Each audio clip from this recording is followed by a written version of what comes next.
Hello guys, कैसे हैं आप सब।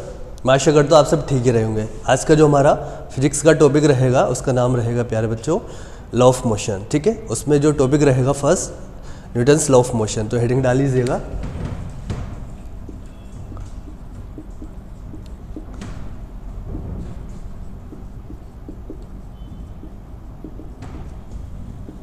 और इसमें जो हम सबसे पहले पढ़ेंगे प्यारे बच्चों वो रहेगा आपका फोर्स। फोर्स क्या होता है? Basically force any kind of push and pull, इसे हम बोलेंगे क्या? फोर्स। दूसरा change of state of any particle, ठीक है, रेस्ट टू मोशन या फिर मोशन टू रेस्ट, ठीक है। तो ये भी क्या होता है? आपका फोर्स कहलाता है। तो लिखिएगा फोर्स, और फोर्स में लिखिएगा first any kind of push and pull is known as force, ठीक है। नेक्स्ट लिखिएगा the tendency of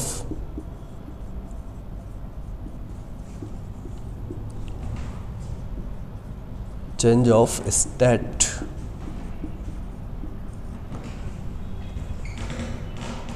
like rest और motion of any particle of any object any body, ठीक है। नेक्स्ट देखिएगा प्यारे बच्चों, मान लेते हैं कोई ऑब्जेक्ट है या कोई बॉडी है जो ग्राउंड पे रखी है। इस पर एक हम पुश नेचर टाइप का फोर्स अप्लाई कर रहे हैं। स्टार्टिंग में बच्चों ये इसका जो वेलोसिटी है वो 0 है, और पुश अप्लाई करने के बाद ये जो ऑब्जेक्ट जो t इज इक्वल टू 0 पे था बच्चों, वो after time t is equal to t के बाद इसकी कुछ वेलोसिटी यहाँ पर इसके पास आ जाती है। ऐसा क्यों हुआ?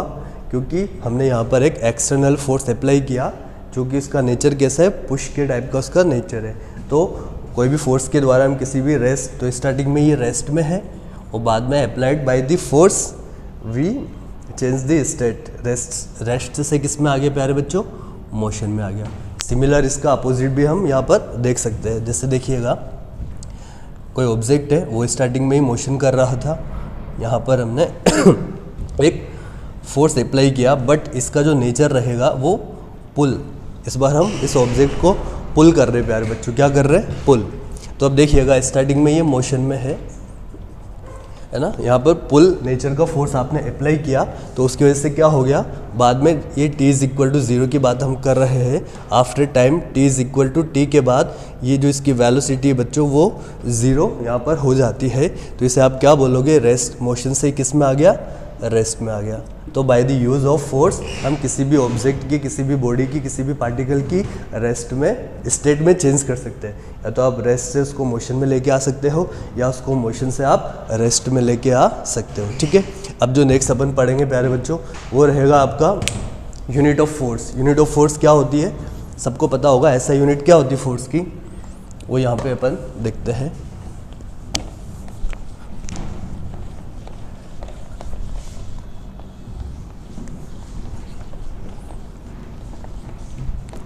देखिएगा SI यूनिट ऑफ फोर्स। देखिएगा force is equal to, formula होता है मास इनटू एक्सेलरेशन, ठीक है। तो फोर्स का जो ऐसा यूनिट होता है वो हम यहाँ से निकालते हैं। मास को हम, ऐसा यूनिट होता है मास का किलोग्राम, और एक्सेलरेशन का होता है मीटर पर सेकेंड स्क्वायर, ठीक है। तो ये हो गया kilogram into metre per second square. और बच्चों इसे ही आप क्या बोलोगे? इसे ही आप बोलोगे न्यूटन। क्या बोलोगे? इसे ही आप न्यूटन, जिसको हम कैपिटल N से डिनोट करने वाले हैं, ठीक है। आगे देखिएगा। अब मैं क्या करता हूँ, हमें पता है कि 1 किलोग्राम में 1000 ग्राम होता है। सिमिलर 1 मीटर में 10 की पावर 2 सेंटीमीटर, और ये सेकेंड का स्क्वायर एज इट इज़ यहाँ पे आ गया। तो यहाँ से देखो हमें क्या मिल गया कि 10 की पावर 3 और 2 कितना होगा? 10 की पावर 5 ग्राम सेंटीमीटर पर सेकेंड स्क्वायर। तो यहाँ पर देखिएगा प्यारे बच्चों, जो ग्राम पर सेंटीमीटर पर सेकेंड स्क्वायर आपका आया है। बेसिकली प्यारे बच्चों ये कौन सा सिस्टम होता है यूनिट का? CGS, system of unit. ठीक है, तो फोर्स का हमारे पास ऐसा यूनिट क्या आ गया? न्यूटन। और CGS यूनिट क्या आ गया प्यारे बच्चों? 10 की पावर ग्राम सेंटीमीटर, 10 की पावर 5 ग्राम सेंटीमीटर स्क्वायर पर सेकेंड स्क्वायर। अब बच्चों ग्राम सेंटीमीटर पर सेकेंड स्क्वायर, इसे हम क्या बोलेंगे? यहाँ पर इसको हम डाइन बोलते हैं। क्या बोलते हैं? डाइन। तो फोर्स का डाइन का यूनिट क्या होता है? मतलब CGS यूनिट में फोर्स का यूनिट क्या होता है? डाइन होता है। तो यहाँ पर 1 न्यूटन इज इक्वल टू 10 की पावर 5 डाइन के इक्वल हो जाता है। ठीक है, अब बच्चों जो नेक्स्ट अपन देखेंगे, अब यहाँ पर अगर मैं आपसे पूछूँ इसकी डायमेंशन क्या होगी फोर्स की? डायमेंशंस ऑफ फोर्स क्या होगा? तो देखिएगा यहाँ पे इसका फॉर्मूला हमारे पास है, force equal to mass into acceleration, और इसका यूनिट भी हमारे पास है kilogram metre per second square. तो किलोग्राम को आप लेते हो बच्चों कैपिटल M से, मीटर को आप लेते हो L से, और जो टाइम होता है उसे हम लेते हैं बच्चों T का स्क्वायर। तो डायमेंशन क्या होगा? इसको हमेशा ब्रैकेट्स में यहाँ पर कंसिडर करते हैं। तो यहाँ पे आएगा आपका MLT-2। तो this is the dimension of force. ठीक है, यहाँ तक नोट डाउन कर लीजिए। ठीक है, आपने नोट डाउन कर लिया होगा। आगे हम देखेंगे प्यारे बच्चों डिफरेंट टाइप्स ऑफ फोर्सेस। ठीक है, जो कि हमारे नेचर में प्रेजेंट होते हैं। कौन कौन से डिफरेंट टाइप्स ऑफ फोर्सेस हमारे नेचर में प्रेजेंट होते हैं? तो एक तो होता है आपका ग्रेविटेशनल फोर्स, और एक होता है आपका प्यारे बच्चों कौन सा? इलेक्ट्रोमैग्नेटिक फोर्स, और एक होता है आपका स्ट्रॉन्ग न्यूक्लियर फोर्स, और फोर्थ वन होता है आपका वीक न्यूक्लियर फोर्स। तो नेक्स्ट डालिएगा टाइप्स ऑफ फोर्सेस। तो टाइप्स ऑफ फोर्सेस में फर्स्ट लिखिएगा ग्रेविटेशनल फोर्सेस, सेकंड लिखिएगा इलेक्ट्रोमैग्नेटिक फोर्स,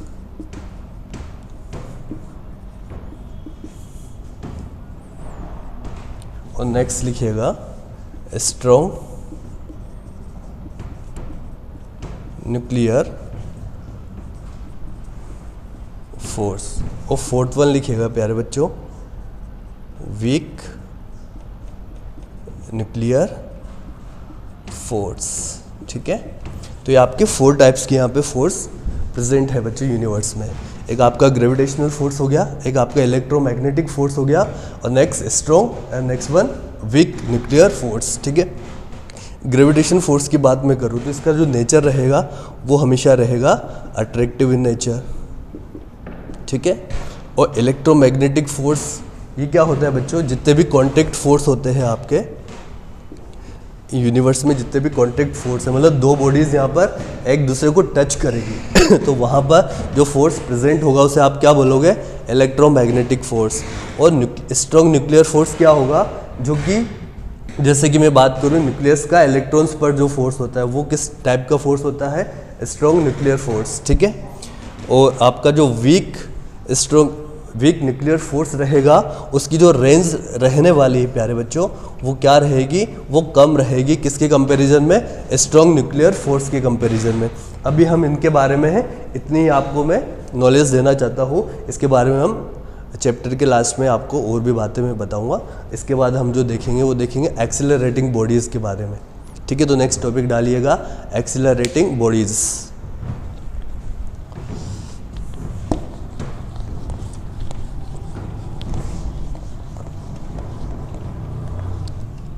नेक्स्ट टॉपिक लिखिएगा एक्सीलरेटिंग बॉडीज। जैसे देखिएगा कोई ऑब्जेक्ट है प्यारे बच्चों, इस पर इसका मास मान लेता हूँ मैं 2 kg है। ठीक है, और इस पर मैंने एक एक्सटर्नल फोर्स अप्लाई किया जिसका मैग्नीट्यूड है 10 न्यूटन, और ये जो ऑब्जेक्ट रखा हुआ है किसी ग्राउंड पर इस तरह से यहाँ पर रखा हुआ है। तो मैं आपसे जानना चाहता हूँ कि ये जो ऑब्जेक्ट है, ये पार्टिकल है, कितने एक्सेलरेशन से एक्सेलरेट हो रहा है।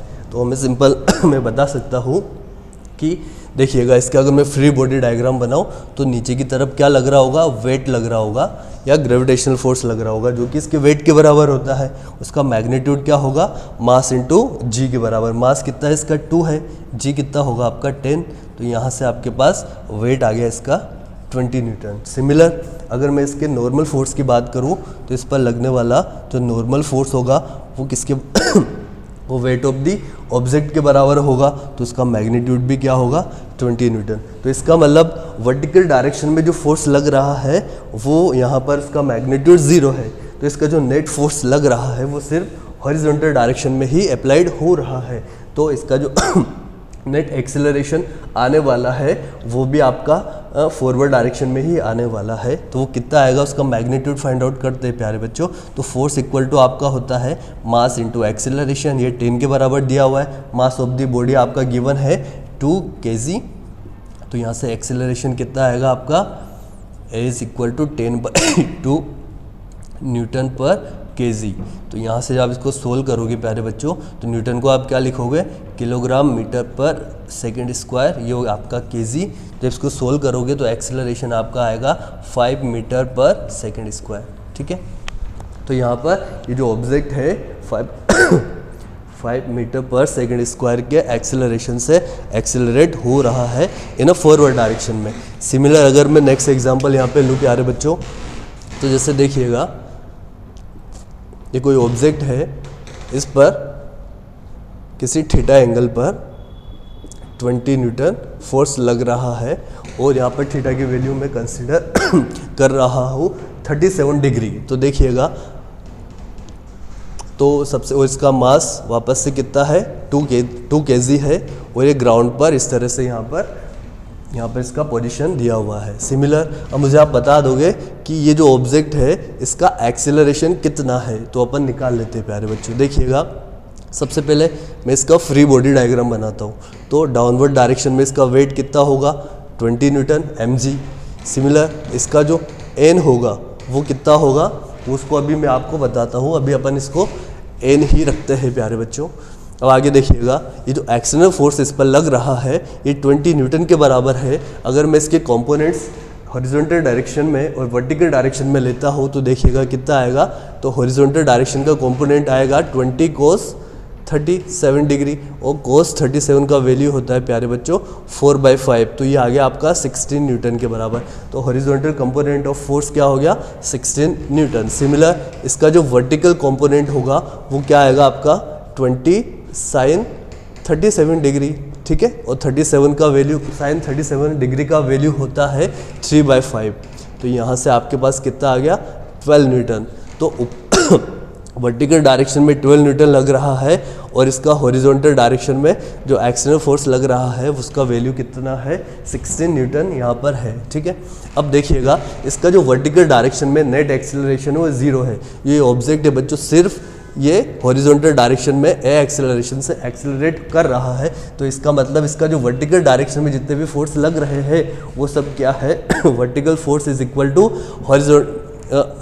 अपवर्ड डायरेक्शन के जितने फोर्स है वो बैलेंस करेंगे डाउनवर्ड डायरेक्शन की फोर्स। तो अपवर्ड डायरेक्शन में देखो कितना फोर्स लग रहा है, एक आपका नॉर्मल फोर्स लग रहा है, एक आपका एक्सटर्नल फोर्स कितना है उसका वैल्यू 12 न्यूटन और डाउनवर्ड डायरेक्शन में जो फोर्स लग रहा है उसका मैग्नीट्यूड है यहाँ पर 20 न्यूटन। तो यहाँ पे n का वैल्यू आ गया आपका 20 - 12, दिस इज 8 न्यूटन। ठीक है, तो आपका नॉर्मल फोर्स की वैल्यू कितनी आ गई 8 न्यूटन यहाँ पर आ जाती है। अब हमें क्वेश्चन में पूछा गया है इसका एक्सेलरेशन कितना है इन अ हॉरिजॉन्टल डायरेक्शन में, तो एक्सेलरेशन निकालने का फॉर्मूला क्या होगा, net horizontal force is equal to mass into acceleration. Horizontal direction में जो फोर्स लग रहा है उसका मैग्नीट्यूड ऑलरेडी हमारे पास कितना है 16 न्यूटन हमें दिया हुआ है और मास इस बॉडी का 2 kg हमारे पास है। तो acceleration in a horizontal direction आ गया बच्चों 16/2, this is 8 meter per second square.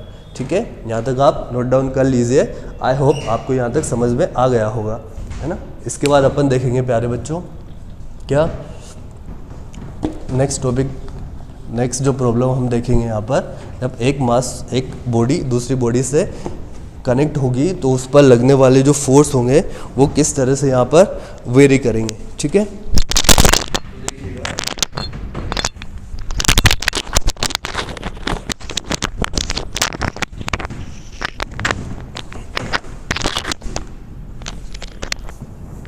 ठीक है। अब जो नेक्स्ट प्रॉब्लम हम देखने वाले हैं प्यारे बच्चों, वो क्या रहेगा आपका, वो रहेगा जब कोई भी, जैसे ये कोई क्वेश्चन हम लेते हैं, यहाँ पर 3 बॉडीज हमारे पास हैं, this is A, this is B and this is C. Okay, इसका मास है m1, इसका बोल लो आप m1, this is m2 and this is m3। ये यहाँ पर कनेक्ट है बाय द स्ट्रिंग। वही जो स्ट्रिंग यहाँ पर है प्यारे बच्चों, ये आइडियल स्ट्रिंग हमारे पास है। ठीक है, और क्वेश्चन में दिया हुआ है कि जो ऑब्जेक्ट है ये हॉरिजॉन्टल डायरेक्शन में एक्सेलरेट कर रहा है, तो आपको इन तीनों ब्लॉक का एक्सेलरेशन फाइंड आउट करना है। तो ठीक है, तो इसमें देखिएगा इस क्वेश्चन में आपको क्या क्या फाइंड आउट करना है। First, draw free body diagram, या इसको हम बोल सकते हैं शॉर्ट फॉर्म में FBD, draw FBD of each block. Second, आपको फाइंड आउट करना है प्यारे बच्चों, apply Newton's law on each block. और थर्ड, आपको फाइंड आउट करना है find acceleration of each block. ठीक है, और फोर्थ आपको फाइंड आउट करना है बच्चों tension in, find tension in string. ठीक है, तो ठीक है, सबसे पहले हम इसका फ्री बॉडी डायग्राम बना लेते हैं। ठीक है, तो देखिएगा, अगर मैं M1 की बात करूं, सबसे पहले हम M3 की बात करते हैं प्यारे बच्चों।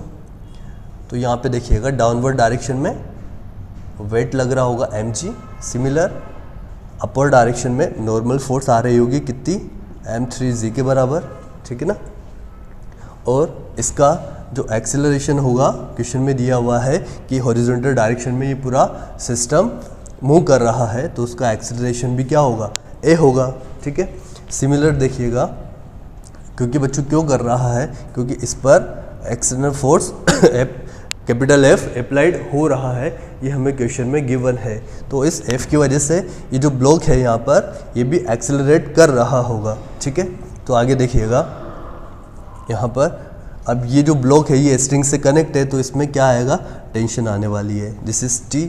और इसके फॉरवर्ड डायरेक्शन में जो फोर्स है उसकी वैल्यू क्या है, कैपिटल F। ये इसका फ्री बॉडी डायग्राम बन गया मास M3 का। सिमिलर अगर मैं मास M2 का फ्री बॉडी डायग्राम बनाता हूँ तो डाउनवर्ड डायरेक्शन में इसका वेट आएगा, वो कितना आने वाला है, M2g के बराबर आने वाला है। ठीक है, और अपवर्ड डायरेक्शन में जिसकी नॉर्मल फोर्स आने वाली है वो कितनी आने वाली है प्यारे बच्चों, M2g के बराबर आने वाली है। और फॉरवर्ड डायरेक्शन में टेंशन आएगा, ठीक है, कितना, T।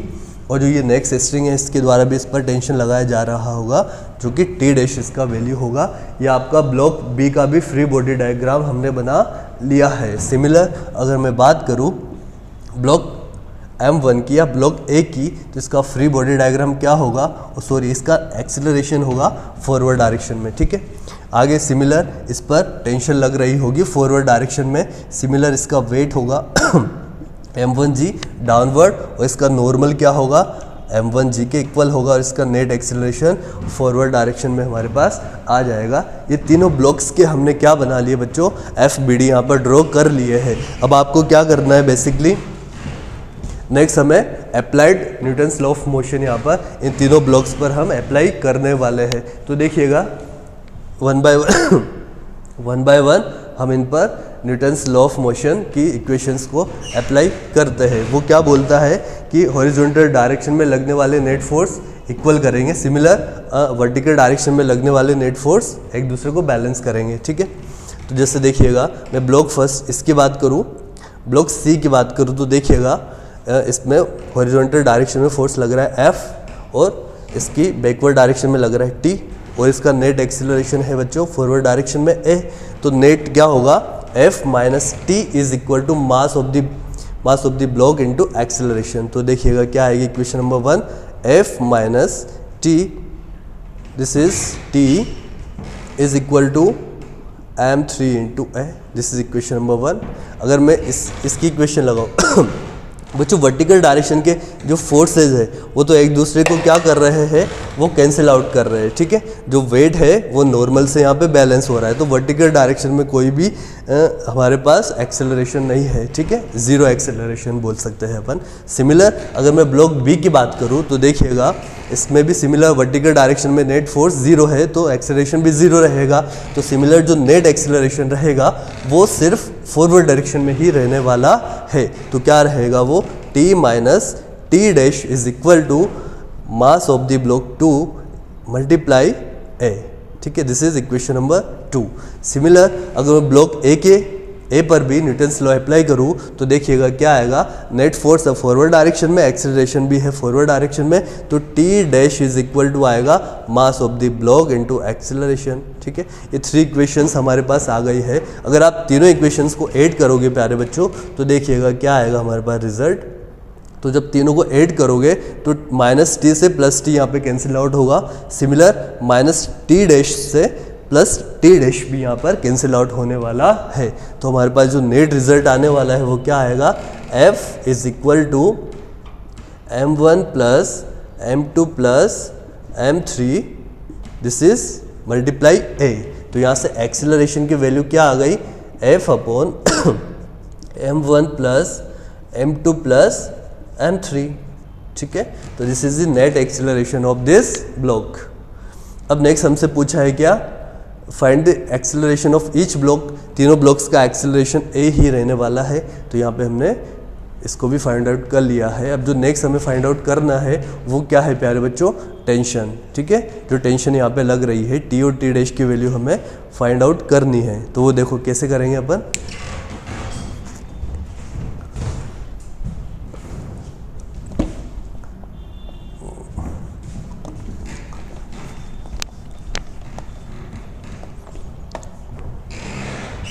देखिएगा यहाँ पर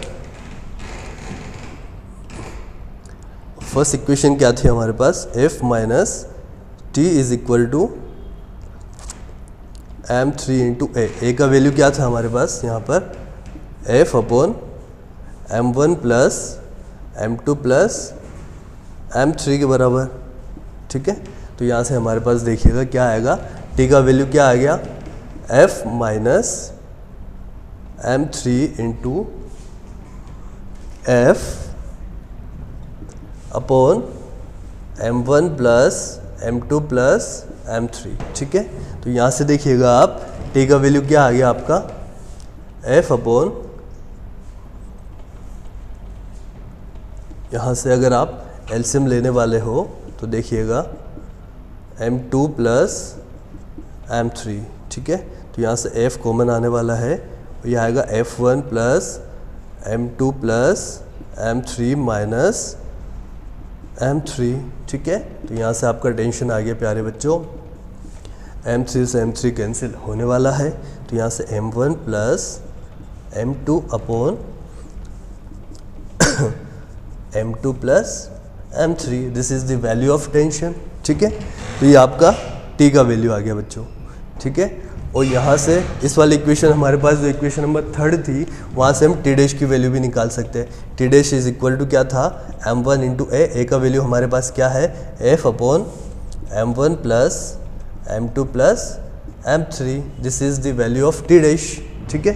तो यहाँ से हमारे पास दोनों टेंशन्स की वैल्यू भी आ गई है, ठीक है। अब जो नेक्स्ट प्रॉब्लम हम देखने वाले हैं वो क्या रहेगी,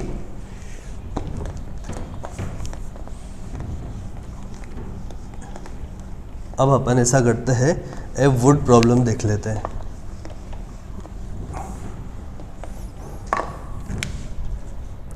तो नेक्स्ट है वो ए वुड मशीन। इस पर किस तरह से यहाँ पर हम न्यूटन्स इक्वेशंस को अप्लाई कर सकते हैं। तो वो देखते हैं अपन यहाँ पर। तो देखिएगा ये हमारे पास पुली यहाँ पर है और इस पर मास m1 इस तरह से है बच्चों, ठीक है। सिमिलर ये मास m2 है लाइक दैट, वो यहाँ पर इस तरह से हैंग हो रहा है।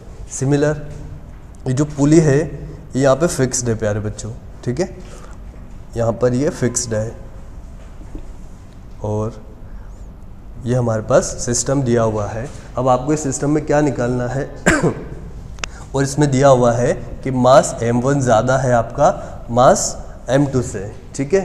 तो आपको निकालना है और मास m1 डाउनवर्ड डायरेक्शन में एक्सेलरेशन ऐसे एक्सेलरेट कर रही है, और जो आपका मास m2 है वो अपवर्ड डायरेक्शन में एक्सेलरेशन ऐसे एक्सेलरेट कर रही है। तो आपको क्या क्या निकालना है इसमें, फर्स्ट निकालना है एक्सेलरेशन, ठीक है। सेकंड आपको निकालना है टेंशन इन स्ट्रिंग।